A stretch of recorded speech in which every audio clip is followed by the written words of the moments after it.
Bismillahirrahmanirrahim. Assalamualaikum warahmatullahi wabarakatuh. Alhamdulillahi rabbil alamin. Wassalatu wassalamu ala asyrafil anbiya'i wal mursalin Sayyidina Muhammadin wal alihi wa ashabihi ajmain amma ba'd. Pertama-tama, puji syukur kita panjatkan atas kehadirat Allah Subhanahu wa taala yang telah memberikan kita nikmat, rahmat dan hidayahnya sehingga kita masih diberi kesempatan untuk hidup sampai sekarang ini.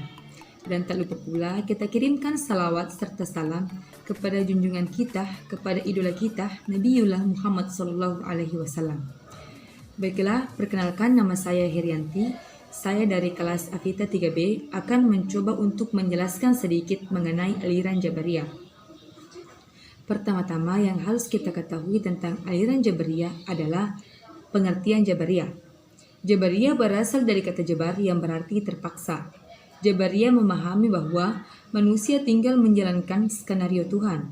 Manusia tidak memiliki sedikit pun kebebasan, apalagi dalam hal jodoh, rezeki, dan ajal. Setiap tindakan manusia telah ditetapkan termasuk hal yang baik dan buruk. Jika Tuhan menskenariokan manusia untuk melakukan keburukan, maka bagaimanapun ikhtiar manusia, mustahil untuk melakukan kebaikan, pun sebaliknya begitu. Jabariyah juga memahami bahwa apapun tindakan Tuhan adalah adil. Tuhan dapat saja memasukkan orang saleh ke dalam neraka dan orang jahat ke surga. Dan sekali lagi, itulah keadilan Tuhan.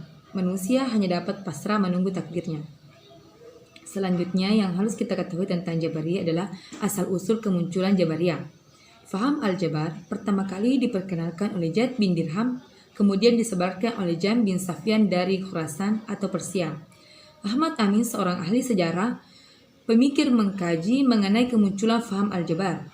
Ia menggambarkan bahwa kemunculan bangsa Arab yang dikungkung oleh gurun pasir Sahara memberikan pengaruh besar ke dalam cara hidup mereka. Ketergantungan mereka kepada alam Sahara yang ganas telah memunculkan sikap penyerahan diri terhadap alam. Lebih lanjut, Harun Nasution menjelaskan bahwa dalam situasi demikian, masyarakat Arab tidak memiliki jalan untuk mengubah keadaan sekeliling mereka sesuai dengan keinginan sendiri. Mereka merasa lemah dalam menghadapi kesukaran-kesukaran hidup. Akhirnya, mereka banyak bergantung pada kehendak alam. Hal ini membawa mereka pada sifat fatalis. Selanjutnya yaitu tokoh-tokoh aliran Jabariyah. Yang pertama yaitu Jaham bin Sofyan. Nama lengkapnya adalah Abu Mahruz Jaham bin Sofyan. Ia berasal dari Khurasan, bertempat tinggal di Kufan. Ia seorang dai yang fasih dan lincah. Ia menjabat sebagai sekretaris Harits bin Surais, seorang mawali yang menentang pemerintah Bani Umayyah di Khurasan. Ia ditawan kemudian dibunuh secara politis tanpa ada kaitannya dengan agama. Selanjutnya yang kedua yaitu Jad bin Dirham. Al-Jad adalah seorang maulana Bani Hakim yang tinggal di Damaskus. Ia dibesarkan dalam lingkungan Kristen yang senang membicarakan teologi. Semula ia dipercaya untuk mengajar di lingkungan pemerintah Bani Umayyah, tetapi setelah tampak pemikir-pemikirnya yang kontroversial, Bani Umayyah menolak. Kemudian Al-Jad lari ke Kufah dan di sana ia bertemu dengan Jam serta mentransfer pemikirannya kepada Jam untuk dikembangkan dan disebarkan. Selanjutnya yang ketiga yaitu An-Najjar. Nama lengkapnya adalah Husain bin Muhammad An-Najjar. Ia wafat pada tahun 230 Hijriah. Para pengikutnya disebut An-Najjariyah atau Al-Husaniyah.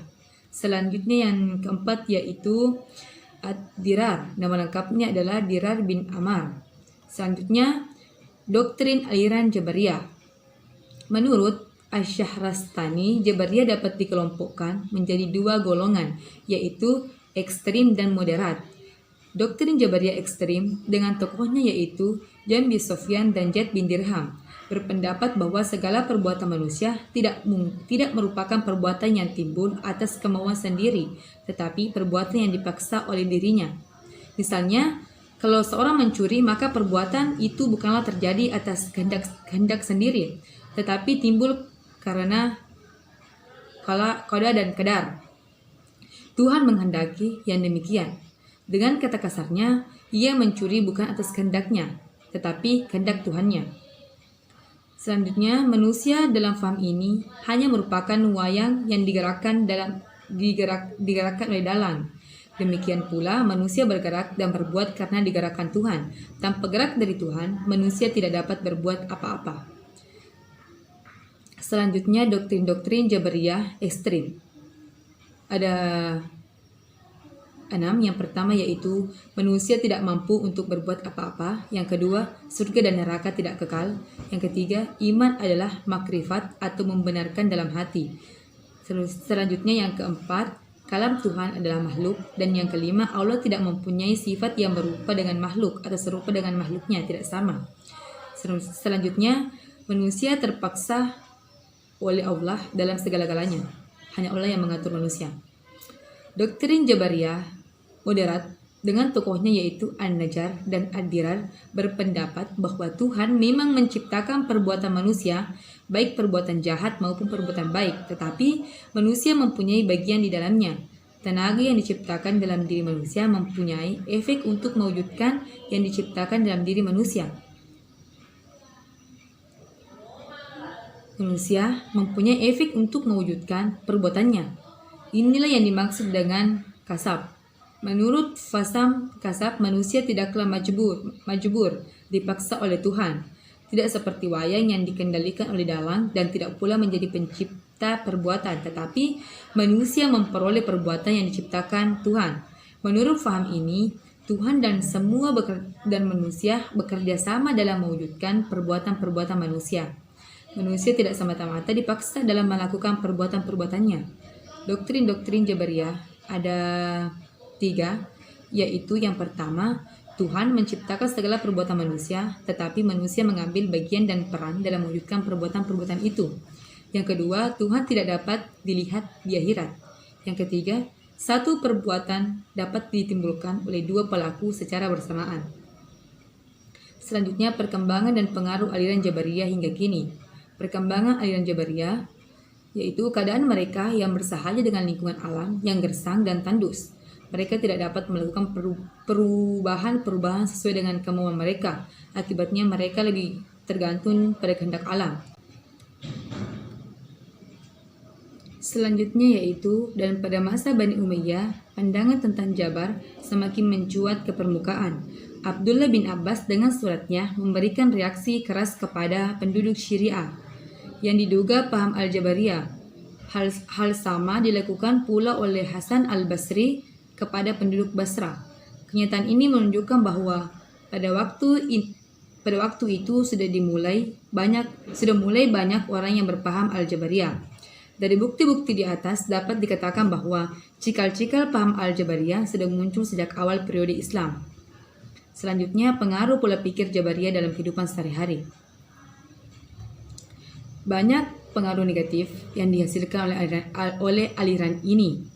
Paham bahwa manusia tidak mempunyai kebebasan dan kekuasaan apapun menyebabkan manusia menjadi apatis, menjalani hidup dengan rasa pesimis karena menganggap semuanya telah ditakdirkan sejak zaman asali.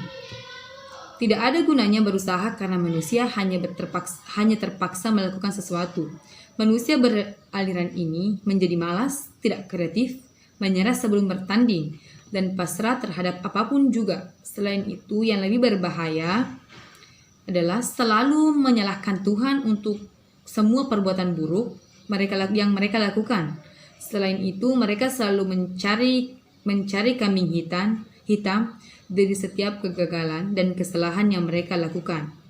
Semua kekeliruan ini berasal dari pemikiran bahwa manusia diibaratkan benda mati. Sebagai benda mati tentu saja tidak mampu melakukan apapun. Padahal jelas manusia adalah benda hidup yang memiliki akal dan kebebasan serta kemampuan untuk memilih, untuk melakukan atau tindakan melakukan sesuatu. Pendapat aliran Jabariyah ini ditentang oleh Muhammad Abduh.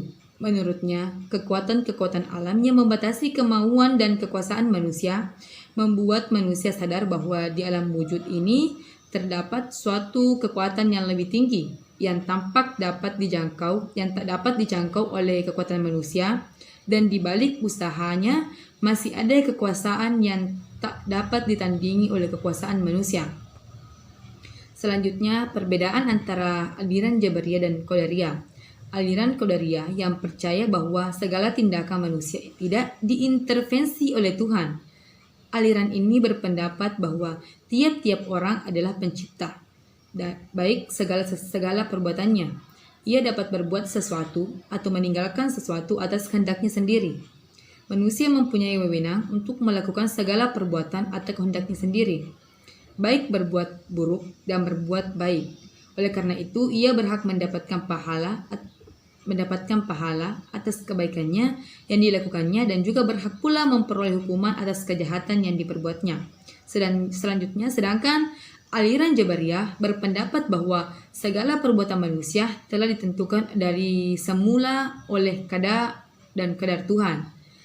Segala perbuatan manusia bukan merupakan perbuatan yang timbul dari kemauan sendiri, melainkan perbuatan yang dipaksakan atas dirinya oleh Tuhan. Mungkin itu yang sempat saya sampaikan. Jika ada kekurangan, mohon dimaklumi. Wabillahi taufiq wal hidayah. Wassalamualaikum warahmatullahi wabarakatuh.